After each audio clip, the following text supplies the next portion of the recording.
Hi and welcome. In this video I'm going to provide a brief explanation of why we show you the status 200 URLs as a metric within our reporting feature.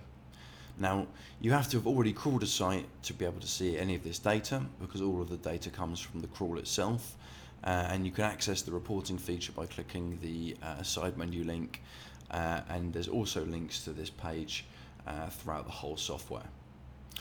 Now if we look at the summary section, which is the collapsible and first section at the top, what you'll see is status 200 URLs, and they have a green thermometer next to them suggesting that they're all good. Status 200 URLs just simply means that the URL is accessible. So if you go to a page such as this, this is an accessible page. If we click on another page, and we can access that page, it's returning a 200 status code. 200 status codes are the response codes that you would want typically for almost all of your website content. A status code that isn't a 200 could imply that the page is either inaccessible or is being redirected to another page altogether.